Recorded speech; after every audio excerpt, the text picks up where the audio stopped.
Hey, I'm Nicholas Prom, And I'm Chase. and you're watching Heavy Metal Breakdown. Yep, our latest adventures in the exciting and kick-ass world of heavy metal. Um, yes, and we've got a couple of heavy metal albums to talk about, Chase. What? As if, which is our regular format. Um, but yeah, we've got a new release. Chase, would you tell us a little bit about that, please? Sure. Up first, we have SELLSWORD with Might and Vengeance, released independently July 31st, 2026. And this is the quintet's third full length release since forming in 2013. All three titles start off with ellipses. Just Mm-hmm. throw that out there, too. Yep, I Uh, noticed these that. guys, hey, these guys hail, hail, hail, and kill from North Yorkshire, England. Just thought I'd throw that out there. Hail, hail to England. Hail, hail, hail. I'm sure that's what you were alluding to. Uh, yeah, yes. So yeah, we got some power metal here, folks. And I went back and I went through their catalog and I'm like, I found these guys totally charming, really a lot of fun. It really is like right on the border of like, okay, it's walking that line for me of like getting into the cheeseball power metal, but there's just on this side of it, like if they were any heavier on the keyboards, I'd be like, oh, sorry, no. But um, but no, it's okay. It's not overpowering. I will say these guys are really fun. They're really into that. It's that King Arthur power metal. Okay, it's Yeah. and a lot of like European history stuff. There is some like real history stuff that they included in these things, which is really interesting. I thought that was fun. Um, but um, but yeah, I enjoy their. Oh, go ahead. To me, they sound like Sabaton meets Gloryhammer, like a little bit of like historical to semi-historical type stuff going on in there. Capital EIPIC. I'm drunk. I apologize. I've had a drink or two. Okay. Uh, uh, yeah, epic production and bombast. Love it. Yeah. I also completely charmed. Yeah, no, this was really a lot of fun, and I've been listening to this the past couple of days, just really just enjoying it quite a bit. Excuse me. Um, but yeah, great songs. I mean, like, yeah, there's really an epic vibe going on here, but a lot of fun in the through line. But although uh, serious, but again, there's enough pomp and that bombast. It's like, okay, we're in for a good time here. Okay, um, really like songs like Saxon Steel, Mighty Mercenaries, and Bodicea Rises. That was another standout track. Great solo on that one. Um, Yeah. and the album closer, The Age of Night, which is like over 14 minutes long. Wow. Yeah. Yeah, close it out with a big epic like that. Um, yeah, I like this. This was a lot of fun. This is really enjoyable stuff. It's a little just outside of my wheelhouse of my usual power metal listening, but I had a lot of fun with this record, and I enjoyed their previous ones as well. You go. Highlights for me were Bringers of War, Saxon Steel, Reignite the Flame, Bodicea, and the closer, The Age of Night. The Age of Night totally it's a ride from beginning to end. I Yeah. love it. It's like was it there's a demonic entity of some kind. I assumed it was a vampire, but the end of the song makes it very clear it's some sort of demon. Okay. Yeah, I pictured like Count Lee from Vampire Hunter D mixed with the demon from the cover of Doomsday for the Deceiver. Oh, Uh, okay. yeah, and like the book the perspective is from like the guy leading the charge and everything, and they have some spoken word bits in there that are totally rad. I got into every there's like a couple songs that have them, but the one in the closing track is like the one that like grabs you. And yeah, it's awesome. It's totally epic. They go from finding out that there's a demon to taking the fight to him and his horde, and then losing. That's awesome. Oh, you don't see, wow, usually you get really that. dug deeper into this. I just listened kind of like I didn't really dig into the concept of the song, so forgive me. But that's rad. I love that. I'm glad that you were totally engaged in that story. That's awesome. So yeah, I think Yeah. that's a glowing endorsement for this band. Um, uh, but yeah, great stuff. And yes, really, I Yeah. like this. I like this a lot. This is really a lot of fun. Um, these guys would be great on the same bill with Greyhawk. Or, Yes. Yes, they would. man, Greyhawk is so rad, and they're one of they're like a great power metal band in the Pacific Northwest. So good. Um, but yeah, these guys would be right at home playing with a band like that. Thematically and everything would just be great. But yeah, big horns up for Sellsword. I had a lot of fun with this album. This was cool. Um, It's a fucking shame they're unsigned. Fix that, somebody. well, yeah, but here's the thing. It's not necessarily bad in this day and age because you know why? Because they own all their Okay, music, fair. Yeah. okay? You know, and and also they're in Europe, so it's easier to just like, hey, we can play the festivals. It's not that bad of a thing, okay? Oh, So if you have okay, okay. if you're an unsigned band in this day and age and you have a following, you can do, you know, you can do just fine without a label, okay? It's like now if they could get on to Century Media or Nuclear Blast or something and they'd actually give them some tour support, great. But these guys are Yeah. probably hitting the European festival circuit anyway. It's probably fine. They're probably doing fine. So, but yeah, Sellsword, we like you. Yeah. Okay. Um, God. sorry. But yeah, that was really a fun record. Chase, we've got another segment, the one that bears your name, and this is the part where we talk about a classic album. Why don't you Yeah. tee that up for us, if and you would? Sure. Up next on Chase's classic album, we have Slayer, Divine Intervention, released September 27th, 1994 on American Recordings. This is Slayer's sixth full-length release and their first album without Dave Lombardo, my beloved. Your beloved. Luckily, his replacement, Paul Bostaph, knows a thing or two about drumming. Yeah. No, and Bostaff is in fine form on this. He's coming off the first couple of Forbidden albums, which are total thrash classics. Yeah. This to me, I think this is really the last classic Slayer album. Hmm. I'm not saying that they didn't make anything good after this, but I'm saying like, yeah, this is kind of like there's a shift afterwards towards kind of like, okay, we're just making albums, okay. But this one, the real drawback on this one is not the departure of Dave Lombardo, although he is certainly missed. But the mix on this is kind of weak, and it kind of takes away a lot of the power that these songs could have. Because really, you look at this record as a whole, and you take all these songs, every single one of them could fit very nicely onto one of the three preceding Slayer records, the Def Jam American period. So this is kind of like the fourth in that trilogy, the quadrilogy, whatever. I really think this is an underrated record. I think a lot of people kind of dismiss it. And like, a lot of these songs, most of the stuff from this record kind of like disappeared from the live sets pretty quickly. And that's a shame. I think Serenity and Murder is kind of like the only song from this record that I've seen live. I'm almost certain of it. But that's too bad, and a lot of this, I will say, when they did the live home video, Live Intrusion, have you ever seen that? Yes. Yeah, I think there's a handful of these songs are on that, so at least it gets some representation there. That is a great concert film, and like even though it doesn't have Lombardo, it's like the classic. Yeah, watch that Slayer, But yeah,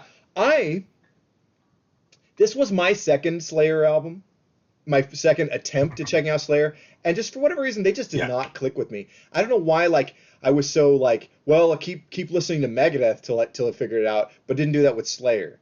I could be a different. My life could have been totally different, but I don't think. Yeah, this one was not like the one to sell you on Slayer necessarily. You know what I mean? Yeah, I hear you there. Yeah. Yeah, but I do like it, and having and revisiting it these past couple days, I've really come to have a new appreciation for it. Liked it fine, but I enjoyed it quite a bit more on this recent go round. Killing Fields is a fine opener. Yes. Lots of energy. Thoughts on that one? Uh, I would say that about a minute in, Paul proves that he wasn't a fluke choice or anything. Like I said, he knows a thing or two about a thing or two. But like, yeah, he's like, yeah, I'm part of Slayer now. Eat it. And Yeah, just yeah. I think that is the yeah, one use where it's like it. there's this great drum part that like that's just like Yeah, that's isolated. It's like yes, you know, it shows like yeah, yeah, yeah, yeah, yeah, yeah. Don't worry, we got a great guy to take Dave's place. It's everything's gonna be okay. You know. Um, yeah, but yeah, I really like Killing Fields. Sex, Murder, Art. Musically, I like. Lyrically, I'm like, ooh, yeah, rough, yeah. rough. You know. But and it's like just like I don't necessarily want to hear a song about that. It's a little too dark for me personally. You know, it's a little too real. You know what I mean? Um, Yeah. but um, but then the next four songs are all just banger, banger, banger, bangers. I love fictional reality, another stab at religion, Ditto Head, Yeah. which was about Rush Limbaugh fans, um, Yep. Divine Intervention, the title track, another, you know, whatever, Circle of Beliefs. Well, oh, gee, I think I'm picking up on a theme here. I think Slayer might have something to say about uh, the religiosity of folks in America. But yeah, all great songs there. Um, uh, SS3, that's about the Hangman of Prague. He was this Nazi officer who like Oh, there we go. Okay. committed Yeah. Yeah. war crimes, and like he was famous for like a village like fought back against them, and so that they like slaughtered them, and Mhm. then he was assassinated. SS3 was his license plate on his car, but yeah, and then you know, Serenity and Murder. It's all right. They made a video for it, and I don't know why that was the one that stayed in the set the longest. It's not one of my favorites from the album. It's okay. But it feels like doing like Dead Skin Mask again. You know what I mean? Yeah. Okay. Yeah. I'm right there with you on that. I think, dude, they should have kept "Fictional Reality" is my favorite track on the album. Yeah. Treachery, misery, violence, insanity. Love that. That was just the flow and the structure of that song. It's like that should have been the music video. That should have been. Yeah. Yeah. Yeah. Yeah. They did do videos for Serenity and Murder and Ditto Head. And Ditto Head's like just over 2 minutes long, but it's one of the raddest videos too. I don't know if you've ever seen it. I haven't. I don't think. No. Well, go watch it right after this. It's great. It's like Slayer playing like in like a warehouse or it's like a secret show, and all the people like starts running in like crawling in through the drain like vents to get into like see Slayer, and it's kicks ass.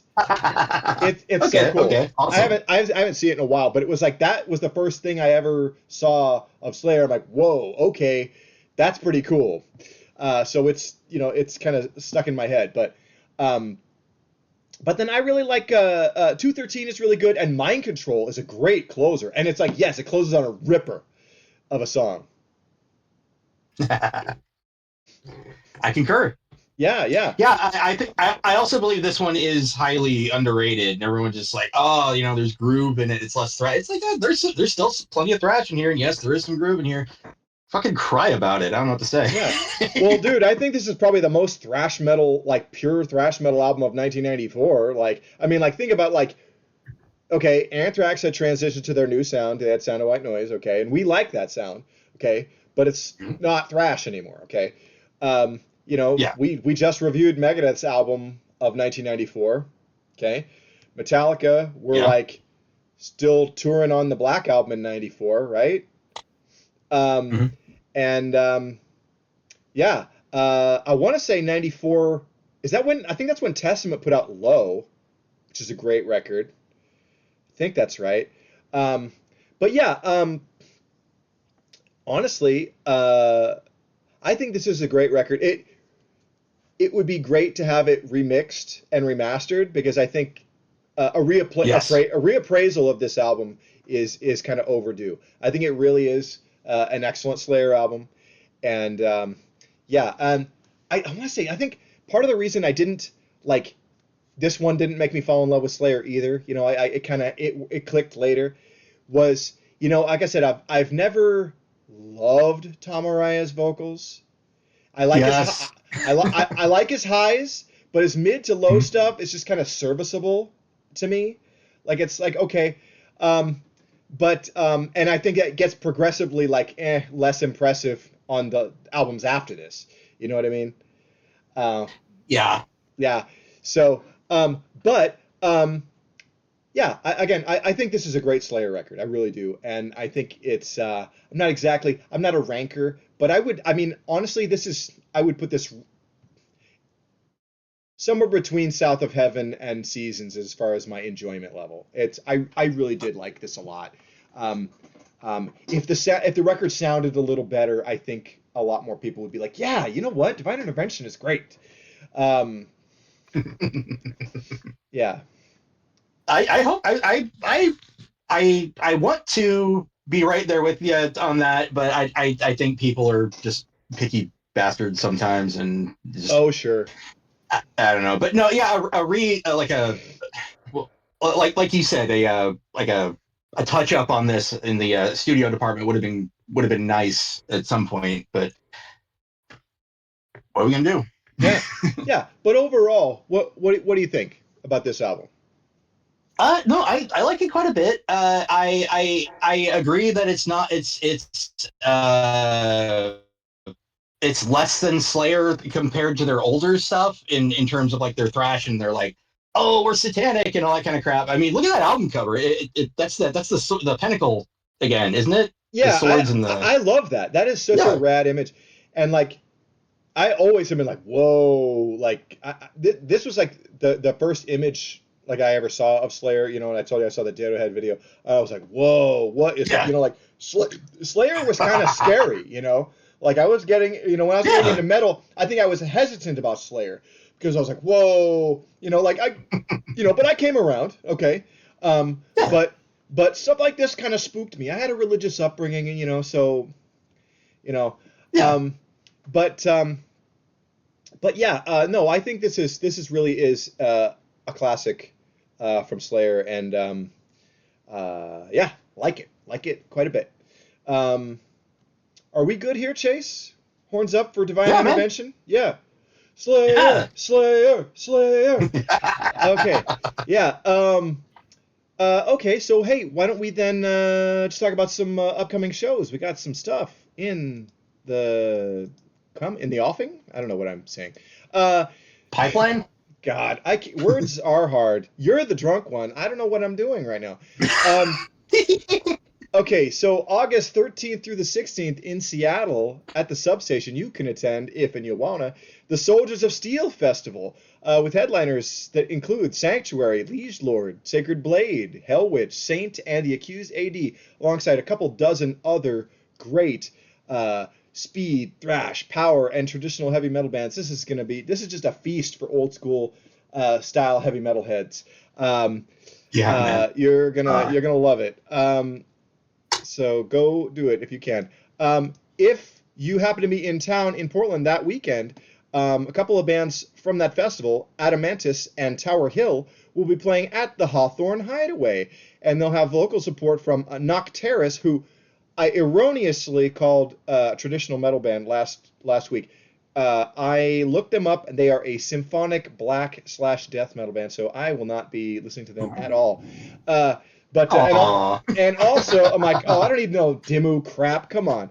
Anyway, uh, no Cradle of Filthness for me. Sorry, I just think that stuff's lame. But you do you. And Memorialist, the epic doom metal band, they're rad. They got a new record out. I didn't, but it came. I was Oh. blindsided. I didn't know it was coming, so that's why we didn't review it on the show. But Mm. they are really cool. I have seen them, and I hope to see them again. But yeah, that should be a killer show. Hit that up if you can, folks.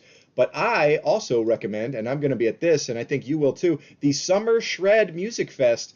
This is going to be on Second Avenue downtown. It is a one-day rock and metal fest. Silver Talon and Skulldozer and some other bands are going to be playing. This is hard mix of rock and metal, and that is going to be a fun time. It's free, and Cool. that's cool. And there's going to be food carts and stuff like that. That should be a good time. I am looking forward to that. That'll be a great day of metal and rock. Let's see. On Sunday, August 14th, at the Pioneer Courthouse Square, Acid Bath and Yob will be playing, and you can have a doom-tacular time enjoying that if you wanna. Yep. And then let's see, Friday, August 21st, Stainless and the Mighty Solicitor will be playing at Dante's with support from Wizard Cage. That's going to be an awesome show. I'm so bummed that I have to work, but you are going. I don't. So I am going. Yes, go. Good. And I am wanting for you to have that. And Solicitor is so rad. And Stainless are great too. Wizard Cage, cool guys as well. So that'll be an awesome show. That very evening, if death metal is more your flavor, head on over to the Blackwater and see Death Metal Legends Insanity with support from the mighty Oxygen Destroyer and killer Death Thrashers Hallucinator. I love Hallucinator. I saw them open for Morbid Saint. We all saw, you were there. We saw them open Morbid Saint. That's right. That was such a rad time. Oh my God. Remember when we saw Morbid Saint? Holy shit. That was last summer, and that was so awesome. But yeah, okay. But yes, let's see. And then, what is it? Saturday, August 22nd, the mighty Coven will be playing at the Hawthorne Hideaway with support from Headless Pez and the brand new thrash metal outfit Imperiosis. I saw them on the 4th of July, their very first show, and they were killer. So get out to that show. We'll be talking about their debut full length in a couple weeks, I think. And also support from Dead Nexus, who are a death thrash combo. Great guys. So that's going to be a big night of thrash metal at the Hawthorne Hideaway. Get to that if you can. That is, again, August 22nd. And then let's see. And then Saturday, September 12th, Doom Metal Legends, The Obsessed, will be playing at the High Watermark with support from Time Rift and Tigers on Opium. So get out to that, smoke the chronic, and enjoy a gin and tonic. Not me. I don't drink. But, yes. I don't know. I'm just riffing. Smoke the chronic, drink a gin and tonic. Yeah, my rap career stalled. Okay. We don't want to talk about that.